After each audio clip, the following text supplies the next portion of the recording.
เกิดเรื่องที่น่าเหลือเชื่อขึ้นเพราะกระแสอันห้อนแห้งของน้องธิดาลาวกับบ่าวภูศรีวิไลที่แต่งเพลงแบบซาบซึ้งกินใจถวายทรงพระพันปีขึ้นไปถึงสวงสวรรค์สื่อใหญ่ทางทีวีประเทศไทยได้เอาไปออกข่าวอึกกระทึกคึกโครมหลายช่องทางสวัสดีสบายดี FC แฟนคลับทุกท่านที่เคารพและนับถือมาพบมาพ่อกันคลิปนี้ท่านผู้ชม FC แฟนคลับเป็นเรื่องที่น่าเหลือเชื่อและบ่คิดบ่ฝันว่ามันจะมีวันนี้โดยเฉพาะพอภูศรีวิไลกับน้องธิดาลาวร่วมแห้งร่วมใจกันสร้างสรรค์ผลงานจากเพลงใหม่ล่าสุดจากใจคนลาวซึ่งมีเนื้อห้องทำนองบ่งบอกว่าคนลาวก็ฮักและเสียใจบ่แตกต่างอีหยังกับคนไทยที่ว่าเสียแม่ของแผ่นดินไป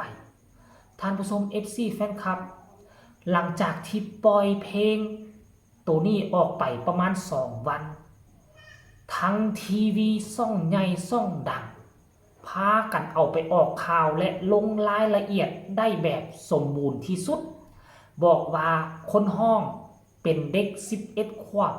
เป็นคนสปป.ลาวว่าซะนี่เขาเจ้างงว่าซั่นเหลือเชื่อแต่คนแต่งก็เป็นคนไทยชื่อว่าภูศรีวิไลท่านผู้ชม FC แฟนคลับปัจจุบันนี้จะเข้าไปซอดซองหาซื้อภูศรีวิไลกับน้องธิดาลาวนี่นะคีย์เข้าไปมันจะเด้งขึ้นมาทุกแพลตฟอร์มเกือบจะมีซื้อ2 คนนี้ติดอยู่และที่สำคัญซื้อทีวีช่องนี้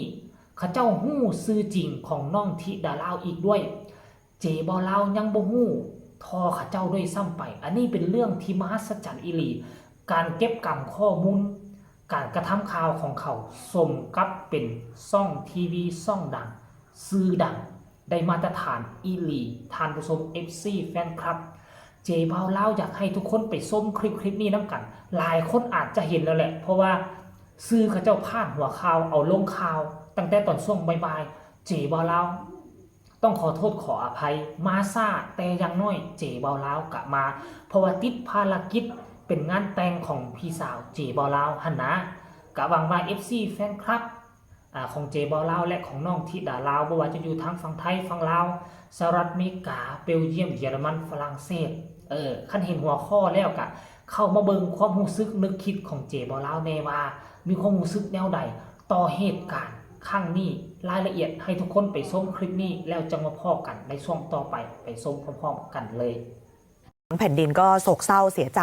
เหมือนกับการสูญเสียแม่ของแผ่นดิน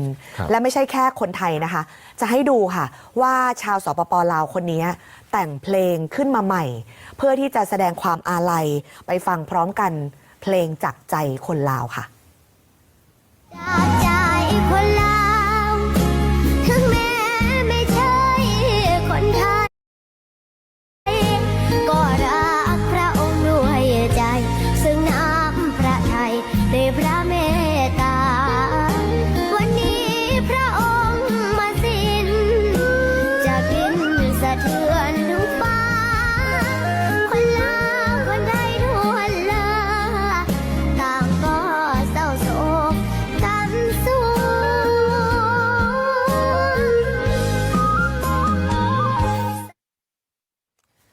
ได้ฟังเนื้อร้องทุกคำที่ชาวสปป.ลาวคนนี้แต่งขึ้นมาเพลงจากใจคนลาวค่ะเนื้อร้องอย่างที่คุณผู้ชมได้เห็นเลยได้ยินเป็นการแสดงความเสียใจที่มีต่อสมเด็จพระบรมราชชนนีพันปีหลวงไม่ต่างจากที่คนไทยรู้สึกหรอกค่ะคนที่แต่งคำร้องคนที่แต่งทำนองก็คืออาจารย์ภูศรีวิไลเป็นคนไทยนะคะส่วนนักร้องเนี่ยคือธิดาลาวศรีวิไลหรือว่าชื่อจริงนี่คือเด็กหญิงไพลินสุขสวัสดิ์คุณผู้ชมบางคนเงยหน้ามามองหน้าจออีกทีหนึ่งฮะเด็กหญิงเหรอใช่ค่ะเด็กหญิงอายุ11 ปีเป็นชาวสปป.ลาวมาเรียนจบป .6 ที่โรงเรียนบ้านเกิ้งที่อำเภอเมืองมหาสารคามตอนนี้เนี่ยนะคะธิดาลาวเนี่ยมาเป็นนักร้องในสังกัดศรีวิไลแล้วก็มีผลงานเพลงอยู่ในช่องภูวิไลทางสื่อออนไลน์ค่ะเพลงนี้เนี่ยชาวเน็ตก็ทั้งคนชาวเน็ตต่างชื่นชมนะคะคนไทยเองขอบคุณ ชาวสปป.ลาวที่มาร่วมแสดงความอาลัยส่วนชาวสปป.ลาวก็ชื่นชมว่าน้องธิดาลาวเนี่ยออกมาร้องเพลงแทนใจของคนสปป.ลาวที่รู้สึกเสียใจต่อความสูญเสียครั้งนี้เช่นเดียวกันค่ะนี่นะท่านผู้ชมอันนี้คือการเคลื่อนไหวสื่อสังคมออนไลน์ที่เกี่ยวข้องกับน้องธิดาลาวกับบ่าวภูศรีวิไลคันสิเว้าแล้วมีพอดีบ่งบอกสอนลูกมีลูกที่เขาเอิ้นว่าเป็นตัวเงินตัวทองมีลูกที่เป็นนางกวักเอาซื้อกวักเอาเสียงมาให้ตระกูลศรีวิไลดังที่พอภูเคยเว้ากับพอดาวบันดอนว่าเคยเอาเด็กน้อยเคยเอาศิลปินเข้ามาปลุกมาปั้นหลายคนบ่แม่นว่ามีแต่น้องธิดาลาวหลายคนนี่บอกเฮาบอกแนวนี้ไปเฮ็ดแนวนั้นบอกแนวนั้นไปเฮ็ดแนวนี้แต่ว่าโตน้องธิดาลาวบอกซ้ายไปซ้ายบอกขวาไปขวาบอกให้เฮ็ดแนวใดน้องธิดาลาวเฮ็ดได้เมิดว่าซั่นอันนี้คือสาเหตุเฮ็ดให้นามสกุลศรีวิไลโด่งดังและมีชื่อเสียงหลายกว่าเก่านั่นเองท่านผู้ชมโอ้โหเจบอลาวน่ะเห็นตั้งแต่ตอนสายๆบ่ายๆแต่มันเฮ็ดคลิปเฮ็ดข่าวบ่ได้เพราะว่าผูกคอต่อแขนมีการกินข้าวกินน้ำแล้วก็มีการตำหั่นตำนี่กันสุดแต่อยากจะเฮ็ดคลิปเฮ็ดข่าวตั้งแต่ตอนบ่ายๆแต่มันก็เฮ็ดบ่ได้ต้องขอโทษขออภัย FC น้องธิดาลาวมาซ่าอย่างน้อยเจบอลาวกลับมาเดี๋ยวเจบอลาวจะไปอ่านคำคิดคำเห็นเบิ่งดูป้าโทษท่านผู้ชมพอภูศรีวิไลนี่น่ะแซ่ข่าวนี้จากช่องทีวีดังมาประมาณ8 ชั่วโมงคนเข้ามากดไลค์ 39,100 ครั้ง